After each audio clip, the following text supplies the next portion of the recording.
The chamber was beautiful in a way that hurt to look at. Crystal walls stretched high above, catching the light from the neutron star outside and breaking it into colors that had no names in human languages. Captain Han Jiwoo stood in the center of the vast room, his boots clicking against the smooth floor as he walked toward the council seats. Around him, representatives from 47 different species watched with eyes that ranged from curious to dismissive. Jiwoo had been on the council station for 3 months now, and he still wasn't used to the stares. Humans were new here. Everyone knew it. Only 7 Earth years had passed since humanity's first contact with the galactic community. 7 years since humans learned they were not alone in the universe. 7 years since they discovered that among the stars, they were considered weak. Next to Jiwoo walked Lieutenant Kang Minho, his oldest friend and tactical officer. Minho kept his face neutral, but Jiwoo could see the tension in his shoulders.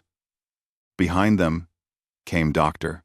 Park Yuna, carrying her tablet filled with data nobody would probably read, and Ambassador Choi Daeho, the senior human representative who had called this emergency meeting. High Arbiter Velthus looked down at them from his elevated seat. He was tall, even sitting down, with skin that looked like tree bark and eyes that were completely black. His species, the Velmori, had been part of the council for thousands of years. They were herbivores, peaceful, and incredibly proud of their ancient civilization. Ambassador Choi, Velthus said, his voice deep and slow like distant thunder.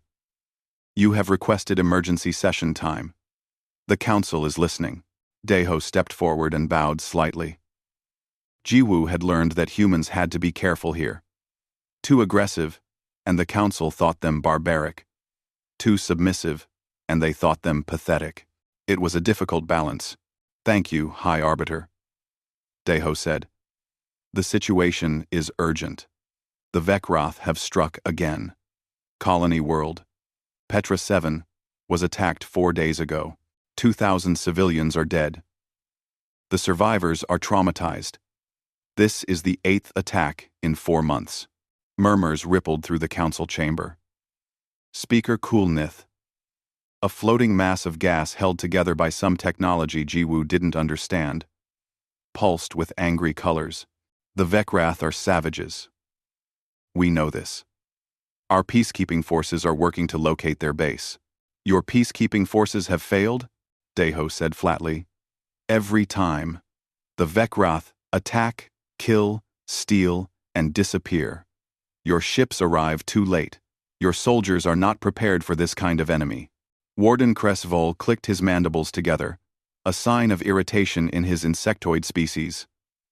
Careful, human. The Council's military has protected this galaxy for millennia. Your species has been here for barely a moment. You know nothing of war. Jiwoo felt something cold settle in his chest. He glanced at Minho, who raised an eyebrow slightly. They both knew that statement was wrong. Deeply, terribly wrong. But they said nothing. Not yet. Daeho continued. I am not criticizing the Council's military. I am stating facts. The Vekroth are predators. They think like predators. They act like predators.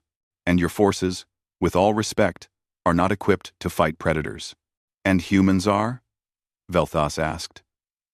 There was amusement in his voice, which stung more than anger would have. You come from a death world. Yes, you survived difficult conditions on your planet. But you have no advanced technology. Your weapons are primitive. Your ships are slow. What could humanity possibly offer that the Council cannot provide? Daeho turned and nodded at Jiwoo. This was the moment they had planned for. Jiwoo stepped forward, his hands clasped behind his back in a military stance that felt natural after 16 years of service. Permission to speak freely, High Arbiter? Velthus gestured with one long-fingered hand. Granted. You're right that we come from a death world, Jiwoo said, his voice calm and clear. Earth tried to kill us in every way possible. Predators that could smell us from miles away. Diseases that could wipe out entire populations. Weather that could freeze or burn us. Earthquakes. volcanoes, floods. Our planet was actively hostile to our existence. Yes, Veltha said patiently. This is known. You survived. It is admirable. But survival does not make you warriors. You misunderstand, Jiwoo said. We didn't just survive Earth. We conquered it. Every predator that hunted us, we hunted back. We turned wolves into pets. We made friends with animals that should have been our enemies. We found diseases, and we destroyed them. We looked at the most dangerous animals on our planet, and we put them in zoos for our children to stare at safely. The chamber had gone quiet. Jiwoo could feel all those alien eyes on him now, really looking at him for the first time. And when there were no more predators to fight, Jiwoo continued, we fought each other for thousands of years. We have fought wars that killed millions. We have created weapons that could destroy our entire planet. We have studied death and violence and combat in ways that would horrify most species in this chamber. Not because we wanted to, because we had to. Because on Earth, the species that doesn't know how to fight doesn't survive. Dr. Yuna stepped forward, her voice softer but just as firm. I'm a xenobiologist. I've studied the species in the Council. Most of you evolved from prey animals, herbivores, species that ran from danger. Your instincts are to avoid conflict, to find diplomatic solutions, to preserve life. These are good instincts. Noble instincts. Noble, she paused, looking around the chamber. But the Vekroth are not like you. They evolved from pack hunters, ambush predators. They understand violence in ways you don't. They think in ways you can't. And that's why you can't stop them. Warden Kreisval stood up, his exoskeleton clicking. Are you suggesting that humans could do better? That your primitive species could succeed where the Council has failed? Yes, Jiwoo said simply. The word hung in the air like a challenge. Laughter erupted from several Council members. Not cruel laughter, but the kind that came from disbelief. Humans were small. Humans were new. Humans had simple weapons and slower ships. The idea that they could solve a problem the Council couldn't was absurd. Ambassador Deho raised his hand for silence. We formally request permission to lead a strike force against the Vekroth. A small human contingent, supplemented by any Council forces who wish to observe. We will find them. We will stop them. And we will do it within 1 month. 1 month? Speaker Kulneith pulsed with colors that indicated disbelief. Our forces have been searching for 4 months with no success. What makes you think you can do better? 8. Jiwoo looked up at the Council, and for just a moment, he let them see past the diplomatic mask he'd been wearing. He let them see the predator underneath. Because we know how to think like them. We know how predators hunt. We know how they choose targets. We know their patterns and their psychology. We know these things because, High Arbiter, we are predators too. The chamber went silent, uncomfortable. Several Council members shifted in their seats. Velthas stared down at Jiwoo for a long moment. You speak of violence and hunting as if they are skills to be proud of. No, Jiwoo said quietly. We speak of them as tools we have learned to use. Tools we would rather not need. But the Vekroth are killing your civilians. They are terrorizing your colonies. And you cannot stop them because you are trying to fight a predator with prey instincts. Someone needs to fight them with predator instincts. And if we refuse? Velthas asked. Jiwoo met his eyes steadily. Then more civilians will die. And humanity will remember that when we offered to help, the Council said no. It was a subtle threat, delivered calmly. But everyone in the chamber understood it. Humanity was keeping records. Humanity was watching. And humanity was deciding whether the Council was worth being part of. After a long pause, Velthas spoke. The Council will vote. All in favor of allowing humanity to pursue the Vekroth? The vote was not unanimous. But it passed. Very well, Velthas said. Captain Han Jiwoo, You will have your chance. We will send 2 observers with you to document your methods. Do not make us regret this decision. Jiwoo bowed formally. You won't regret it, High Arbiter. But the Vecwrath will. As they left the chamber, Minho leaned close to Jiwoo and whispered, That last line was a bit dramatic, don't you think? Jiwoo smiled grimly. They wanted to see the predator. I gave them a glimpse. Now, we need to show them what that actually means. Behind them, the council continued their discussions, unaware that they had just made a decision that would change the galaxy forever. They had asked humanity to stop being civilized. They had asked to see what humans could do when they stopped pretending to be harmless. They were about to find out. The human ship, Indomitable, cut through the darkness of space like a blade. It wasn't the fastest ship in the galaxy. It wasn't the prettiest, but it was built by humans, and that meant it was built to last. Captain Han Ji-woo stood on the bridge, watching the stars slide past the viewport, his hands clasped behind his back. 3 weeks had passed since they left the council station. 3 weeks of travel toward the outer reaches, where the Vecwrath were raiding.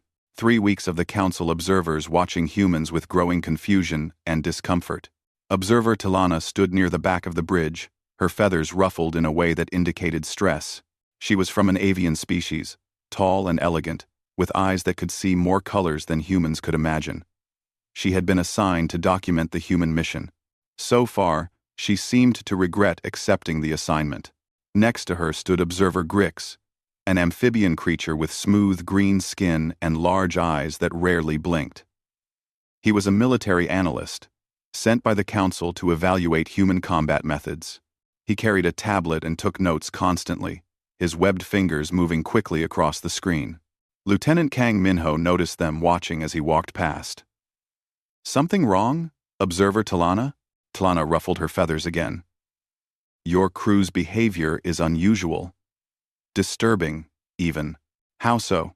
They train constantly, Talana said. Every day. Your soldiers practice combat. Hand-to-hand fighting.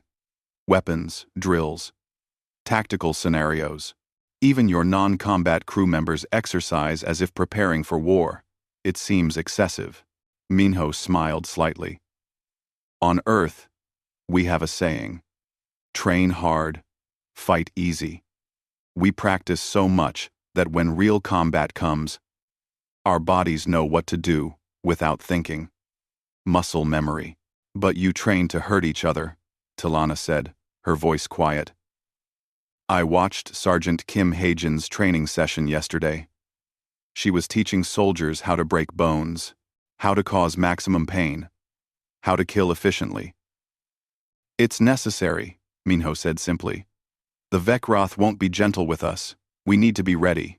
Grix spoke up, his voice bubbling slightly. I have been reviewing human military history. Your species has been at war for most of your recorded existence. Thousands of conflicts. Millions of deaths. You have refined violence into a science. Yes, Minho admitted. We have. Does that frighten you? It concerns me, Grix said carefully. The Council chose peace long ago. Most species in the galaxy have not fought a real war in centuries. But humans fight constantly. Even now, even in peacetime, you maintain massive militaries. You teach your children about wars. You remember battles from hundreds of years ago. Why? Lows. Minho was quiet for a moment, choosing his words carefully. Because we can't afford to forget. Peace is good. Peace is what we want. But peace only exists when everyone agrees to it. And when someone breaks that peace, someone needs to know how to stop them. That's what humans do. We remember the lessons of violence so we can protect those who forgot. Talana looked away, clearly uncomfortable. Jiwoo had noticed this pattern. The council species didn't like thinking about violence. They didn't like talking about it. They wanted to believe the galaxy was safe and peaceful. The Vecwrath were an unpleasant reminder that it wasn't. Dr. Park Yuna entered the bridge, carrying her tablet. She approached Talana with a smile. Observer Talana, do you have a moment? I wanted to share some information about human evolution. It might help you understand us better. 2-2. Talana hesitated, then nodded. Please. Yuna pulled up an image on her tablet. It showed a human figure running across a plain, chasing an animal. This is persistence hunting. It's how our ancestors caught prey. We didn't have claws or venom or sharp teeth. We weren't fast. But we had stamina. We could run for hours without stopping. Days. Even. I don't understand, Talana said. We chased them, Yuna explained. An antelope can run faster than a human, but it can only sprint for a few minutes before it needs to rest. So humans would chase it, not trying to catch it immediately, just keeping it moving. Every time it stopped to rest, we would appear again, forcing it to run. We would chase it for hours, sometimes days, until it collapsed from exhaustion. Then we would walk up to it calmly and kill it. Talana's feathers stood up in alarm. That's monstrous. That's survival, Yuna said gently. And it shaped how humans think. We don't give up. We don't stop. We are patient and persistent. If we want something, we will pursue it until we get it or until we die trying. It's in our genetics. Our instincts. Grix was taking notes rapidly. This explains the physical training. You are maintaining the endurance that allowed your species to survive. Exactly, Yuna said. And it's not just physical. Humans are pack hunters. We work in groups. We coordinate. We communicate constantly. We trust each other with our lives because our ancestors had to trust their hunting partners. A human alone is dangerous. A group of humans working together is unstoppable. Sergeant Kim Heejin entered the bridge at that moment, her combat uniform still damp with sweat from training. She was shorter than most of the crew, but moved with a confidence that made her seem larger. Her eyes were sharp, constantly scanning, always alert. Captain, Heijin said, saluting. Training is complete. The team is ready. Good, Jiwoo said. Join us, Sergeant. We're educating our observers. Heijin glanced at Talana and Grix, then nodded. What do they want to know? What? Why humans train so aggressively? Minho said. Heijin smiled. But it wasn't a warm smile.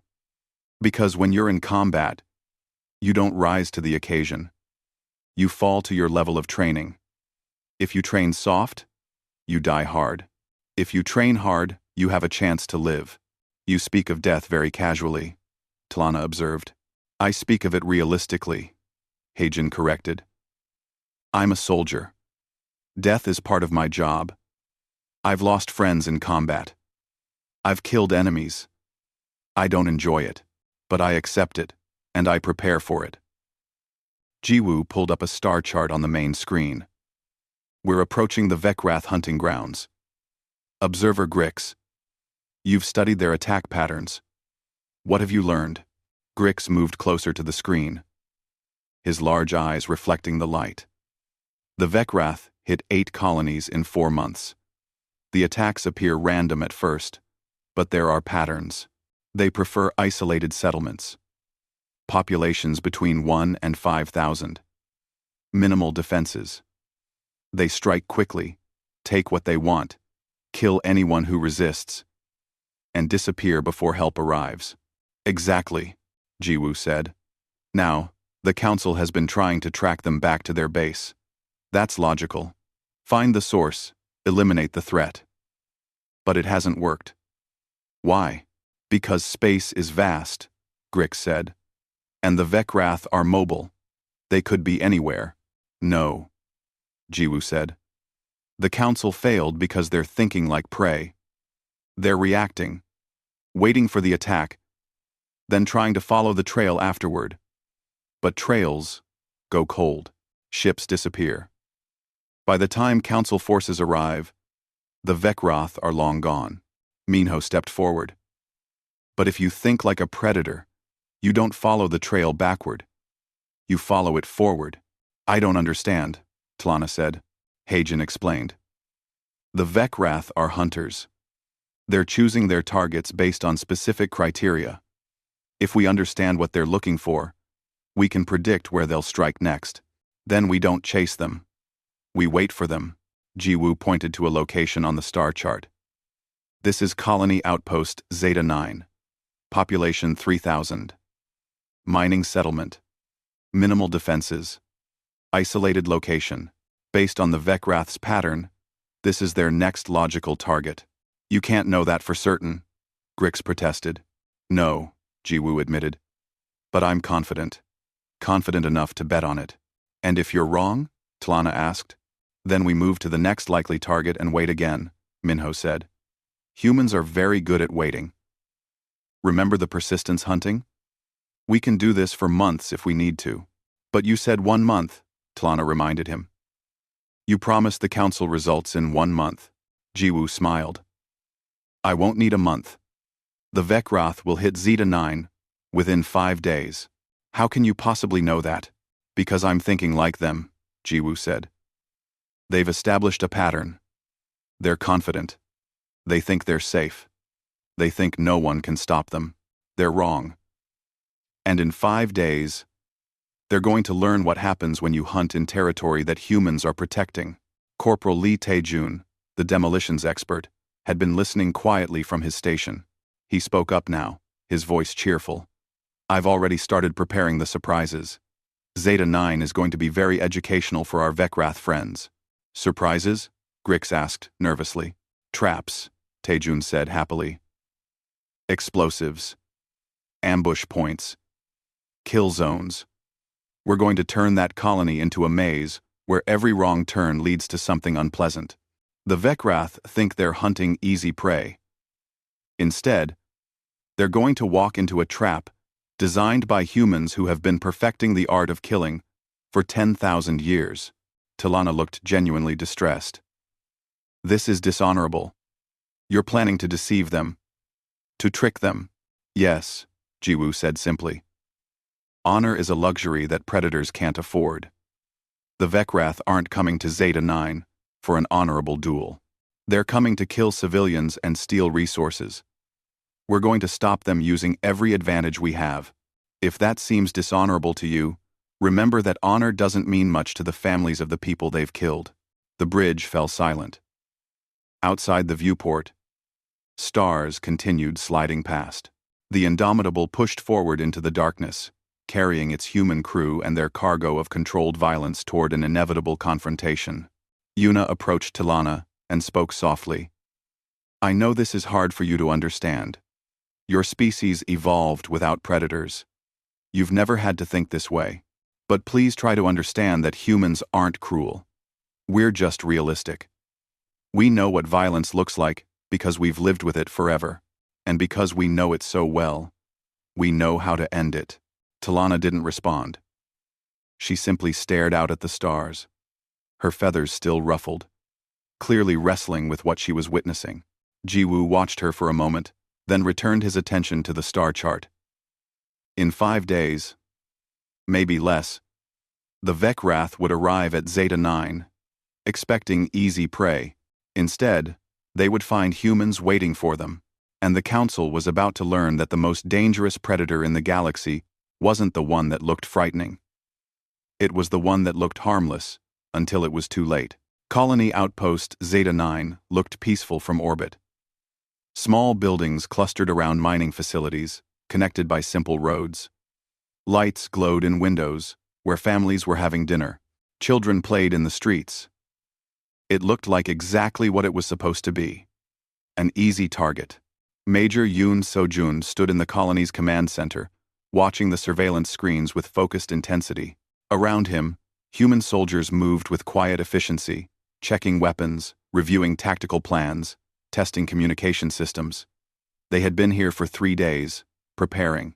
The civilians had been evacuated secretly 2 days ago. They thought it was a drill. They would learn the truth later. For now, the colony appeared occupied and vulnerable. But every person moving through those streets was a trained soldier. Every window held a marksman. Every building had been rigged with traps. The peaceful mining outpost had been transformed into a killing ground. Captain Han Jiwoo arrived at the command center with Lieutenant Kang Minho and the two observers. Observer Tlana looked around at the preparations with visible distress. Observer Grix was taking notes as usual, but his webbed hands trembled slightly. "Status report," Jiwoo said. Seojun gestured to the screens. "All personnel in position. Sergeant Kim Haejin's squad is set up in the market district. Corporal Lee Taejun has rigged 17 buildings with remote explosives. Captain Baynari's interceptor squadron is holding position behind the moon, ready to cut off any escape." "We're ready, sir." "Sensor readings?" "Nothing yet. But if they follow the pattern, they'll be here within the next 12 hours. Talana spoke up, her voice sharp. "This is wrong. You've turned this colony into a war zone. You've deceived the Vekroth into thinking they're attacking civilians." Jiwoo turned to face her. "Yes, that's exactly what we've done, because the Vekroth have been attacking actual civilians for 4 months. Now they're going to attack trained soldiers and learn what real resistance feels like.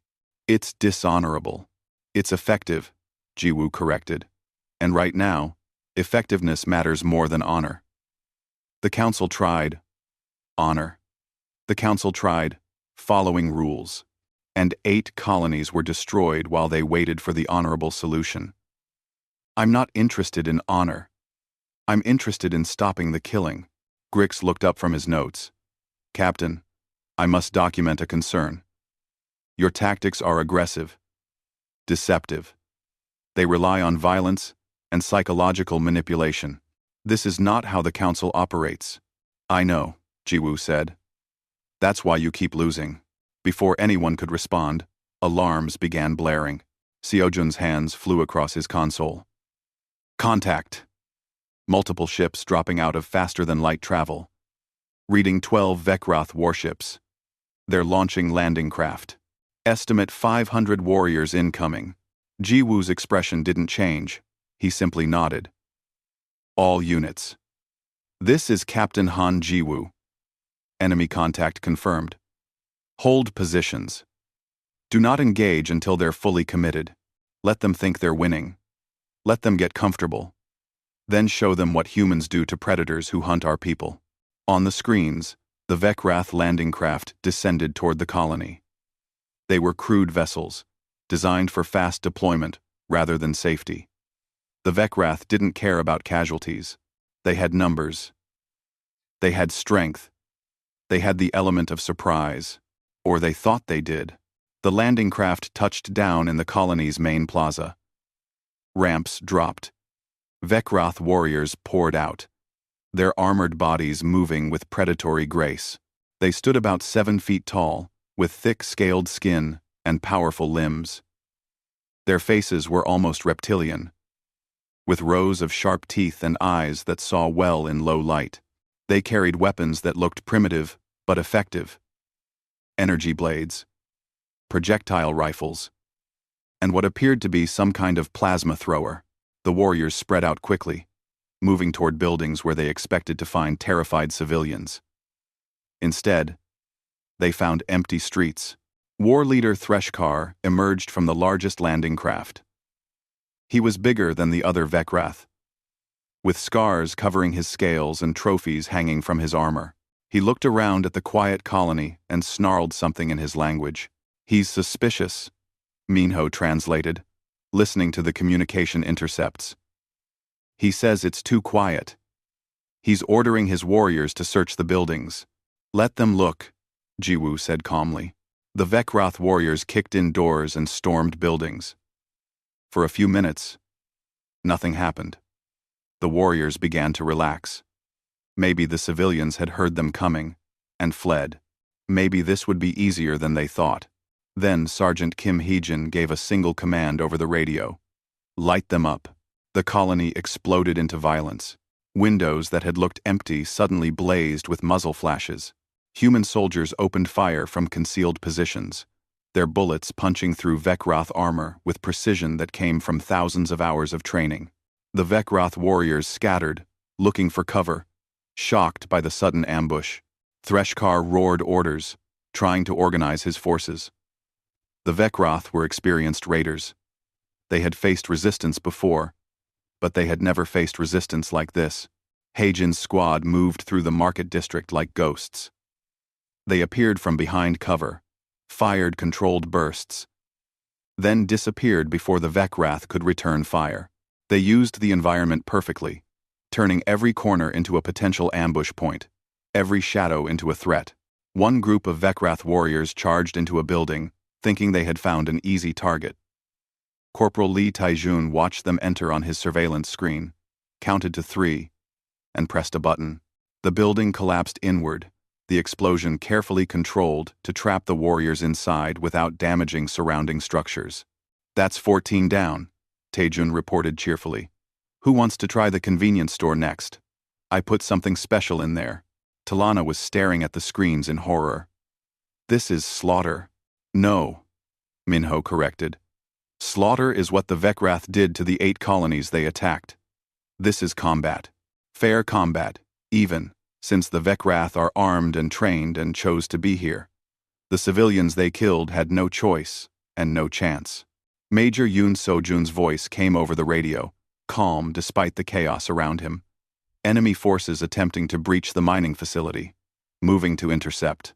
On one screen, Jiwoo watched Sojun lead his Marines in a textbook defensive maneuver. The Vecroth outnumbered them 3-1, but the humans held their ground, using superior positioning and coordinated fire to make every shot count. When the Vecroth tried to flank them, Sojun had already positioned soldiers to cover that angle.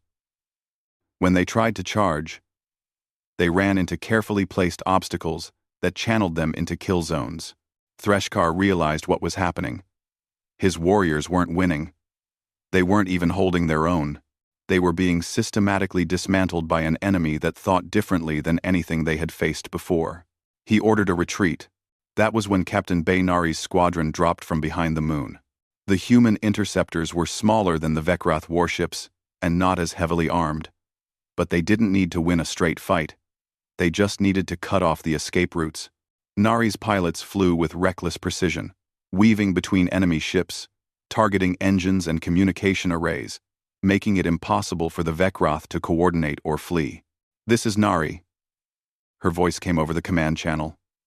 "All enemy ships disabled or contained. They're not going anywhere." Jiwoo activated the open channel that would broadcast to all Vecroth forces. When he spoke, his voice was cold and hard.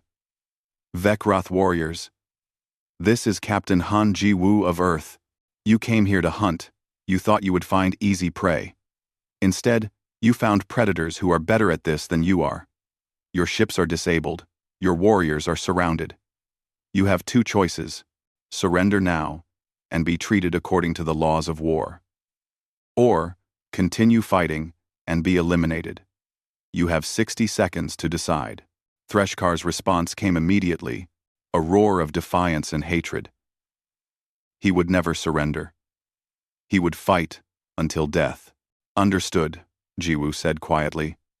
"Major Sojun, finish it." What happened next was fast and brutally efficient. The human forces closed in, giving the Vecroth no room to maneuver. It wasn't heroic. It wasn't dramatic.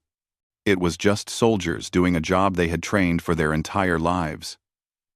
Within 10 minutes, the battle was over. Threshkar died fighting, as he had promised. Most of his warriors followed him. A few, seeing their leader fall, threw down their weapons and surrendered. The humans accepted their surrender without hesitation, treating the prisoners with professional courtesy. The command center fell silent except for the quiet sounds of soldiers reporting in, confirming casualties, securing the area. Human losses were minimal. 3 wounded, none seriously. The Vecroth had lost over 400 warriors. It wasn't even close. Talana stared at the screens, her feathers completely flat against her body in a way that indicated shock. "I have never seen anything like that." "No." Jiwoo agreed. "You haven't. The council species don't fight like this. You don't think like this. You can't understand how to fight predators because you've never been predators. Grix had stopped taking notes. His large eyes were fixed on Jiwoo. You knew exactly what would happen. You planned every detail. You turned their attack into your victory before they even arrived. Yes, Jiwoo said. That's what humans do. We don't just react to threats. We anticipate them. We prepare for them. We turn our enemies' strengths into weaknesses. The Vekrath were strong and numerous. But strength doesn't matter if you can't use it effectively. Numbers don't matter if you're being outmaneuvered. Dr. Park Yuna entered the command center, her expression sad but not shocked. She had expected this outcome.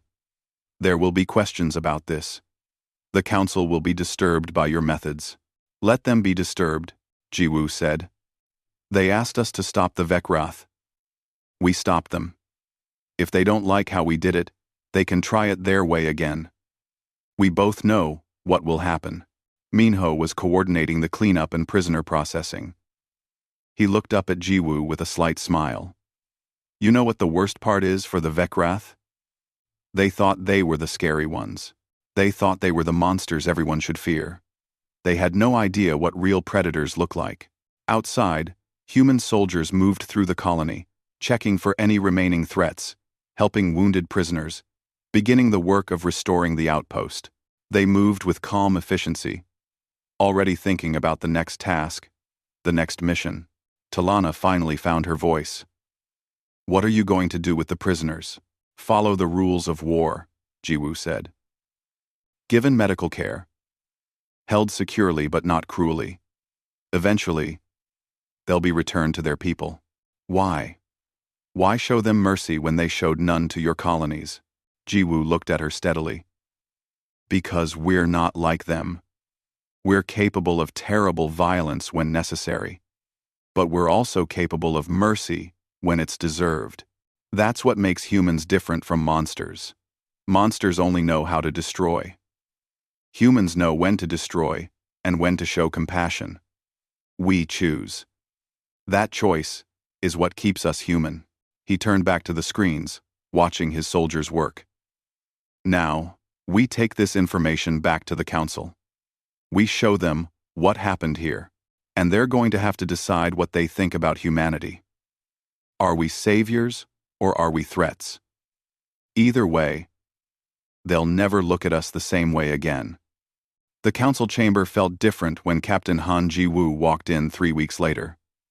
The air seemed heavier. The crystalline walls that had looked beautiful before now felt cold and distant. Every seat was occupied. Word had spread about what happened at Zeta 9, and every species wanted to see what would happen next. High Arbiter Velthas sat in his elevated position, his ancient face unreadable. Next to him sat Chancellor Primosa, head of the Council Ethics Committee. She was a crystalline being who glowed with internal light, and right now that light flickered with what Jiwoo had learned was anger or distress. Lieutenant Kang Minho walked beside Jiwoo, his uniform crisp and his expression neutral. Behind them came Dr. Park Yuna, carrying her tablet with all the mission data. Ambassador Sung Jinha, who had replaced the retiring Ambassador Choi Dae-ho, walked with them. He was older than Choi, more calculating, and he had warned Jiwoo that this meeting would not be pleasant. Observer Talana and Observer Grix were already present, standing near the council seats. Talana's feathers were ruffled, and she looked like she hadn't slept well in weeks. Grix stood very still, his large eyes fixed on the floor. Captain Han Ji-woo, Velthas began, his deep voice echoing through the chamber. You return from your mission. The council is eager to hear your report. High Arbiter, Jiwoo said, bowing slightly. The mission was successful. The Vekroth raiding force has been eliminated. The threat to colony worlds in that sector has been neutralized. We are aware, Velthas said. Observers Talana and Grix have provided their preliminary reports. The council has also reviewed the video documentation from the battle. That is why this full session has been called. Chancellor Primosa's light pulsed brighter. Captain, The footage we reviewed was deeply disturbing. Your forces engaged in what can only be described as systematic slaughter. The Vekroth warriors were outmaneuvered, trapped, and eliminated with what appears to be excessive force. With all respect, Chancellor, Jiwoo said calmly. The Vekroth came to that colony, intending to kill civilians and steal resources. They brought 500 trained warriors and 12 warships. They were not there for diplomacy. My forces responded appropriately to a military threat. You deceived them, Primosa said. You made them believe they were attacking defenseless civilians. That is not honorable warfare. Ambassador Sung Jinha stepped forward. Chancellor, might I ask a question? When the Vekroth attacked the previous 8 colonies, did they announce their intentions beforehand? Did they give civilians a chance to prepare or evacuate? Did they show any honor in their attacks? Primosa's light flickered. That is not the point. It is exactly the point, Jinha said smoothly. You are holding humanity to a standard of honor that the Vekroth never followed. You are criticizing us for using deception against an enemy that has shown none of the values you claim to cherish. Perhaps the real question is why the Council expected us to fight with one hand tied behind our backs. Warden Crescesval stood up, his insectoid body clicking. The issue is not just tactics. The issue is what those tactics reveal about humanity. We watched you fight. You were efficient. Brutal. You showed no hesitation. Your soldiers killed without remorse. They killed in combat, Minho interjected. Against armed warriors who had killed thousands of civilians. If you expected our soldiers to feel guilty about protecting innocent lives, you'll be disappointed. General Morthax, the Supreme Military Commander of Council Forces, spoke for the first time. He was a large reptilian being with scales that looked like armor and eyes that missed nothing. Captain Jiwoo, I have reviewed your tactical approach. You predicted the Vekroth target. You prepared an ambush. You controlled the battlefield from the beginning. Your losses were minimal while enemy casualties were over 90%. This is an impressive victory by any measure. Thank you, General, Jiwoo said.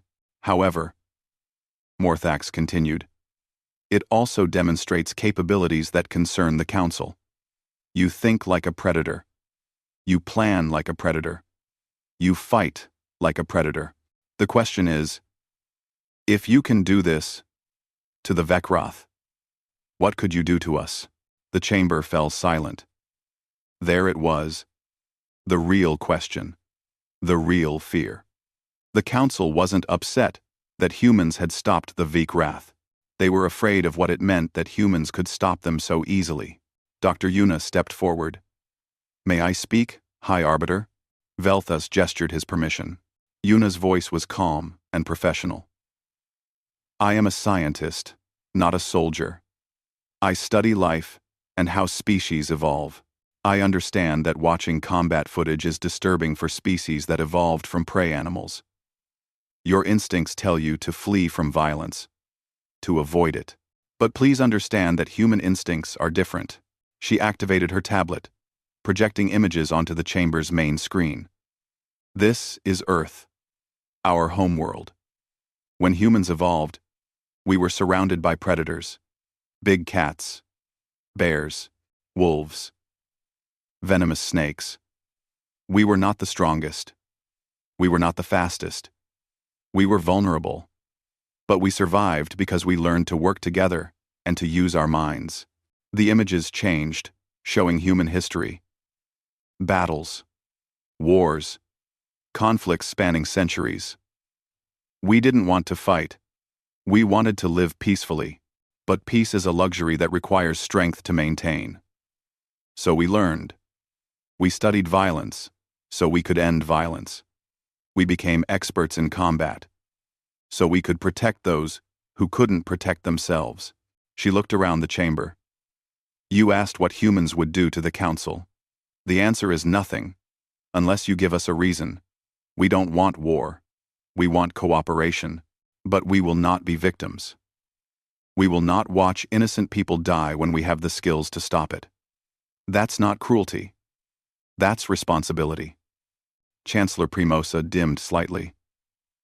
But your methods are so cold, so calculated. You treat war like a science experiment. Because it is, Jiwoo said. War is about problem-solving under pressure. It's about using limited resources to achieve specific objectives. It's about understanding your enemy better than they understand themselves. Yes, it's violent. Yes, people die. But approaching it with emotion instead of calculation leads to more deaths, not fewer. Speaker Coolnith, the floating gas being, pulsed with colors.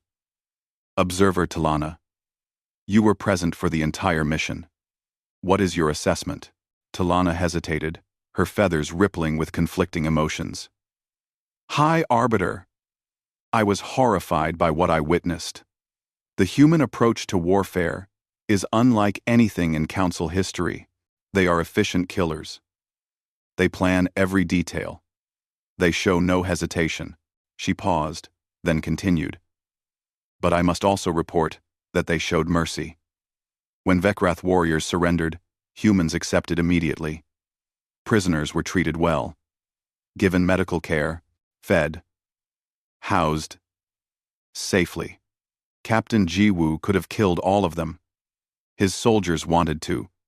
I think, after seeing what the Vecrath had done to those 8 colonies. But Jiwoo ordered restraint. He said that mercy was a choice humans could make because they were strong enough to afford it. Grick spoke up, his voice bubbling with nervousness. I have analyzed human combat doctrine extensively. They have strategies for every possible scenario. Defense, offense, siege, ambush, urban combat, space combat. They have thought about every type of warfare and developed solutions. This is concerning because it means they are always prepared. But, Grix continued, I must also note that humans have strong rules of war. They protect civilians. They treat prisoners humanely. They distinguish between combatants and non-combatants. They have ethics, even in violence. This is unusual for a predator species. General Morthax rumbled thoughtfully. Captain, I have a question. If the Council were to restrict human military activities, would you comply? Jiwoo met his eyes steadily. That depends on the restrictions. If you ask us to limit our fleet size or technology development, we would negotiate in good faith. If you ask us to stand by while civilians are murdered because our methods make you uncomfortable, we would refuse. That sounds like a threat, Warden Cresval said. It's not a threat, Ambassador Jinha said. It's a statement of principle. Humanity joined the Council seeking cooperation and mutual benefit. We have followed Council law. We have contributed to Council goals. But we will not compromise our ability to defend ourselves or those under our protection. If that makes us difficult, members of the Council, so be it. But we won't be victims. Velthas was quiet for a long moment, his black eyes reflecting the light from the crystal walls. The Council must deliberate. Captain Jiwoo, you and your delegation will wait while we discuss this matter. Jiwoo bowed. Of course, High Arbiter. As the human delegation left the chamber, Minho leaned close to Jiwoo and whispered, They're going to vote on whether to kick us out or restrict us. I know, Jiwoo said quietly. But they won't, because they need us now. They've seen what we can do, and they're smart enough to realize they want us on their side, not against them. In a private waiting room, the delegation sat in tense silence. Yuna reviewed her data. Jinha made notes. Minho paced. Jiwoo simply sat still, his mind going over every possible outcome and how to respond. 2 hours passed before they were summoned back. The chamber felt different when they returned. The council members looked tired, and there was tension in the air that hadn't been there before. Velthas spoke, his voice heavy. The council has voted. The vote was not unanimous. There was significant debate, but a decision has been reached. He paused, and Jiwoo felt every pair of alien eyes on him. humanity will be designated as an apex species. This is a new classification that recognizes your unique capabilities and nature. You will have expanded military authority and will be permitted to maintain forces beyond standard council limitations. However, you will also be subject to additional oversight and regular reviews of your activities. Jiwoo nodded slowly. It wasn't perfect, but it was acceptable. We agree to these terms. Additionally, Velthas continued, several council species have requested defense treaties with humanity. The Vekroth have also sent a communication. They wish to negotiate peace. They are requesting that humans serve as mediators. Minho almost laughed at that. The Vekroth, who had terrorized council worlds for months, now wanted humans to help them make peace. We will consider these requests, Jinha said diplomatically. Velthas fixed his gaze on Jiwoo. Captain, I will be honest. Many in this chamber fear you. Fear what you represent. Fear what humanity could become. But General Morthax made a compelling argument. He said that predators exist in this galaxy, whether we like it or not.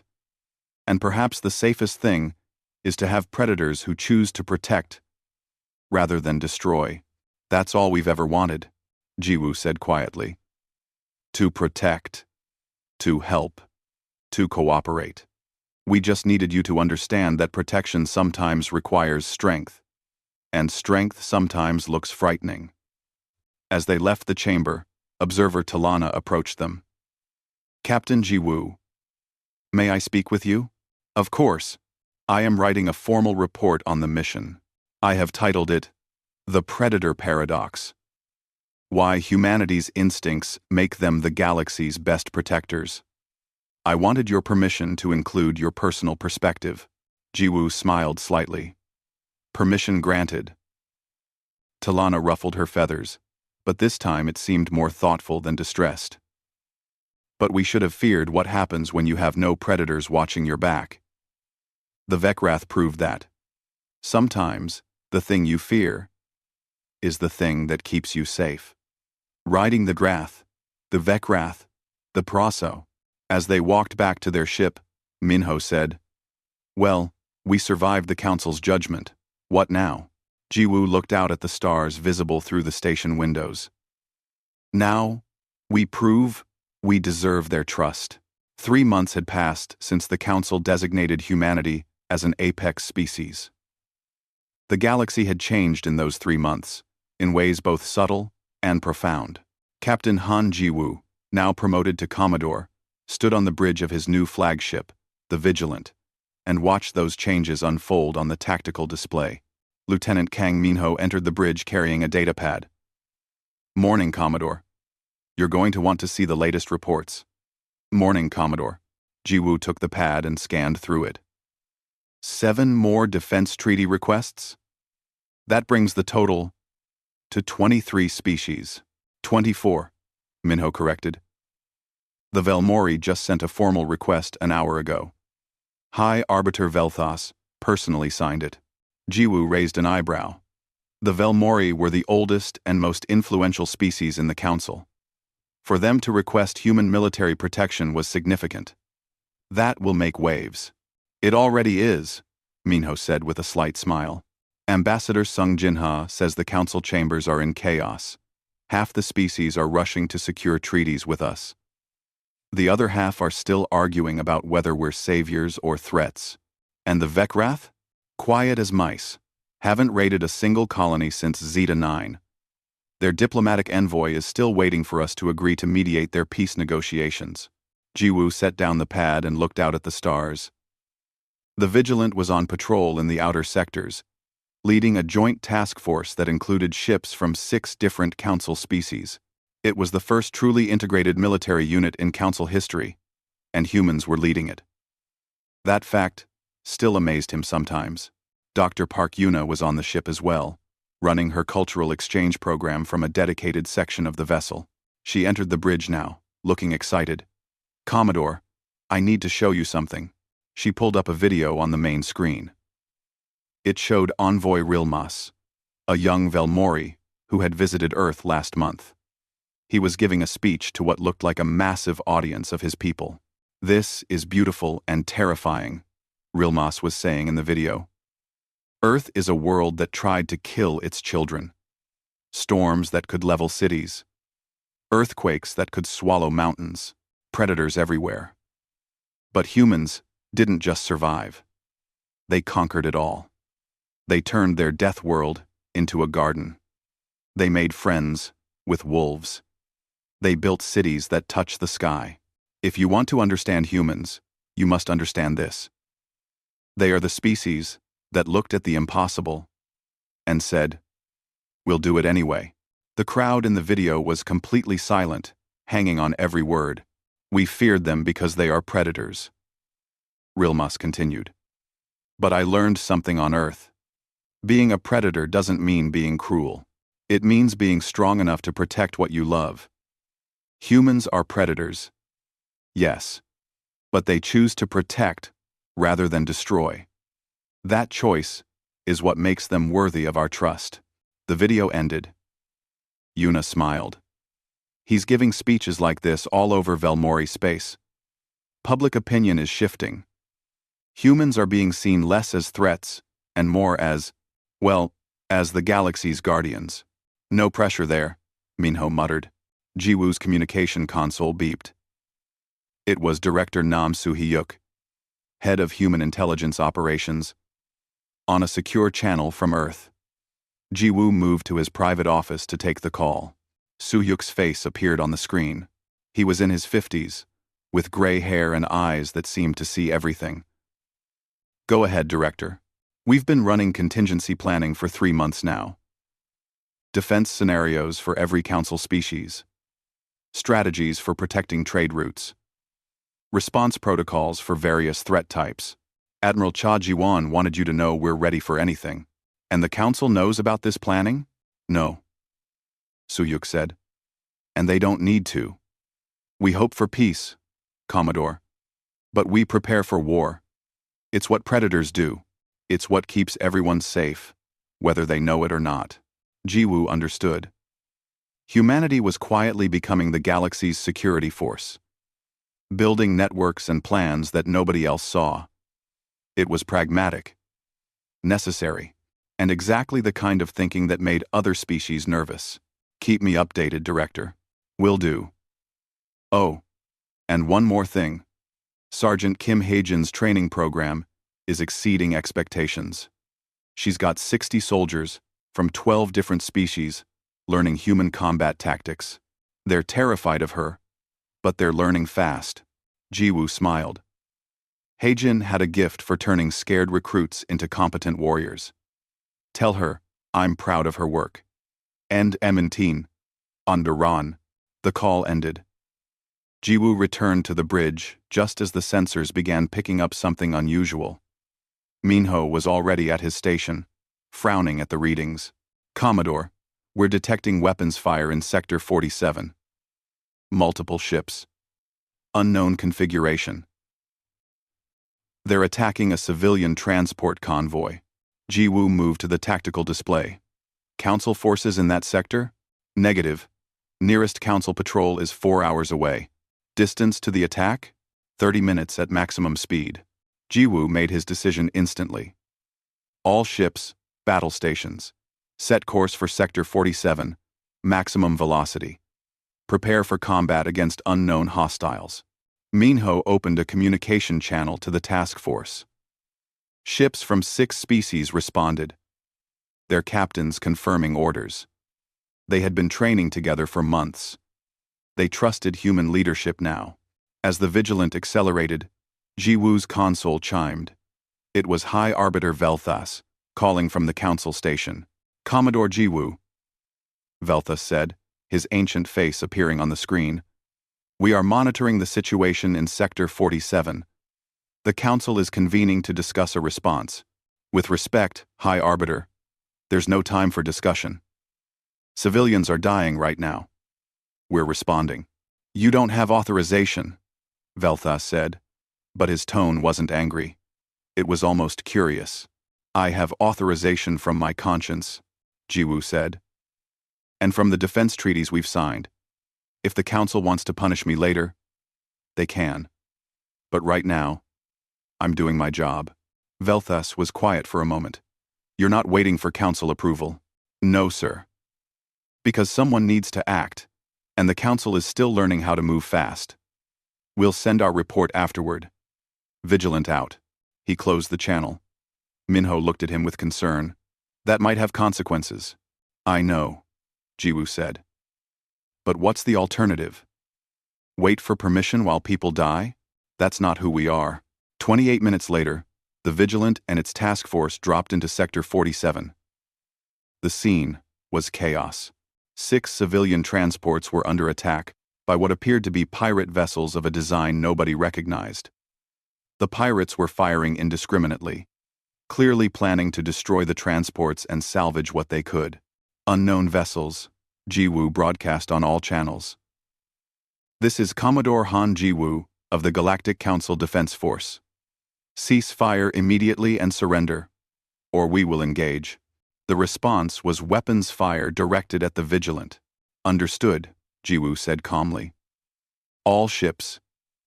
Engage at will. Remember your training. Protect the civilians. Disable enemy vessels where possible. Let's show them what a real defense force looks like. The battle was brief and one-sided. The pirates weren't prepared for coordinated military response. They expected easy prey. Instead, they found a task force led by humans who had spent millennia perfecting the art of combat. Within minutes, 4 pirate vessels were disabled. 2 more tried to flee but were intercepted by Captain Bay Nari's fighter squadron, which had launched from the Vigilant at the start of the battle. The final pirate ship attempted to ram one of the civilian transports, perhaps hoping to take hostages. Jiwoo gave one order. Nari, stop them. Nari's voice came back, cold and professional. The pirate ship's engines exploded. The vessel went dead in space, unable to maneuver, unable to hurt anyone. Civilian transports. This is Commodore Jiwoo. You're safe now. Please stand by while we secure the area and provide medical assistance if needed. The response from the transport captains was gratitude, mixed with shock. They had expected to die. Instead, help had arrived in less than 30 minutes. Major Yoon Seojun led a boarding party onto the disabled pirate vessels. The pirates surrendered without resistance once they realized they were facing human marines. Seojun reported back an hour later. Commodore, the pirates are from an unknown species. They've been operating in this region for weeks, hitting undefended targets. They thought the Council couldn't respond fast enough to stop them. They were right about the Council. They just didn't expect humans. Back on the Vigilance Bridge, communications started flooding in. Council species were watching. They had seen the entire engagement. They had seen humans respond without waiting for permission. They had seen the task force work together with perfect coordination. They had seen civilians saved. High Arbiter Velthas called again. This time, he didn't look angry. He looked thoughtful. Commodore, the Council has finished its emergency session. Am I being reprimanded, High Arbiter? No, Velthas said. You are being thanked. General Morthax argued that you did exactly what an apex species should do. The Council has voted to grant you expanded authority to respond to emergencies without prior approval. Jiwoo was genuinely surprised. That's a significant change in policy. It is, Velthas agreed, but necessary. I have realized something, Commodore. You asked me a question months ago, though not directly. You asked what humans are. I have an answer now. What are we, High Arbiter? You are the ones who run toward danger, not away from it, Velthas said. You are the ones who protect the pack, even when the pack fears you. You are predators.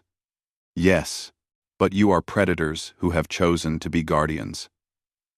And perhaps that is exactly what this galaxy needs. The call ended. The bridge was silent for a moment. Then Minho spoke, his voice thoughtful.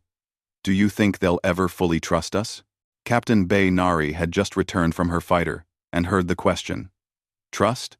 Maybe not completely, but they respect us. And in this galaxy, respect keeps you alive. Dr. Yuna approached Jiwoo with her tablet. I've been documenting everything. The battle. The rescue. The Council's response. This is history, Commodore. This is the moment when humanity became the galaxy's shield. We didn't ask for that role, Jiwoo said. No, Yuna agreed. But we're suited for it. We understand violence well enough to control it. We understand danger well enough to face it. And we understand fear well enough to protect those who feel it. Later that evening, Jiwoo stood alone in his quarters, looking out at the stars. His door chimed. Come in. Lieutenant Kang Minho entered, carrying 2 cups of coffee. Earth coffee, not the synthetic stuff most ships served. Thought you could use this. They stood together in comfortable silence, drinking coffee and watching the stars slide past. 3 months ago. The Council didn't know what to do with us, Minho said. They were afraid of us. Some of them wanted us gone. Now look at us. Leading task forces. Signing treaties. Responding to emergencies. We've become essential. It's a lot of responsibility, Jiwoo said quietly. It is, Minho agreed. But someone has to carry it. And humans have been carrying heavy burdens for 10,000 years. We know how to bear the weight. Jiwoo smiled slightly. Maybe she's rubbing off on me, Minho said with a grin. Then his expression grew serious. But she's right. You know, we are the galaxy's shield now. And that's not a bad thing to be. Observer Talana had sent her final report to the Council the week before. Jiwoo had been given permission to read it. The conclusion stuck in his mind. We feared the predator. We should have feared what happens when you have no predators watching your back. Humanity has shown us that strength, without compassion, is cruelty. But compassion without strength is weakness. They have both. They are capable of terrible violence. But they choose to use that capability for protection rather than destruction. That choice, made every day, is what makes them worthy of being called guardians. The galaxy is safer with humans in it. Not because humans are gentle, but because they are strong enough to be gentle when it matters. The communication console beeped. It was Admiral Cha Ji-won from Earth Command. Commodore, we're picking up unusual readings in the frontier sectors. Could be nothing. Could be something. We're sending you the data. Jiwoo set down his coffee and moved to the console. The readings showed unknown energy signatures, unlike anything in Council databases. Ships? Maybe. Or something else. Whatever it was big. Admiral, I'll take the task force to investigate. We'll report back in 48 hours. Understood, Commodore. Be careful out there. Jiwoo looked at Minho. Alert the task force. Plot a course to the frontier. Let's see what we're dealing with. As the Vigilant turned toward the unknown, Jiwoo felt something he hadn't felt in months. Not fear. Exactly. More like anticipation. This was what humans did. They ran toward the unknown. They faced the dangers that others couldn't or wouldn't face. The galaxy had asked to see what humanity was capable of when they stopped being civilized. Now the galaxy knew. And instead of being afraid of that knowledge, most species were grateful for it. Humanity had become what the galaxy needed. Predators who chose to protect. Warriors who preferred peace. Survivors who helped others survive. The ship accelerated into the darkness, carrying its crew toward whatever new challenge awaited. Behind them, the Council watched and waited, no longer questioning whether humans belonged in the galaxy. They were finally asking the right question. What would the galaxy do without them?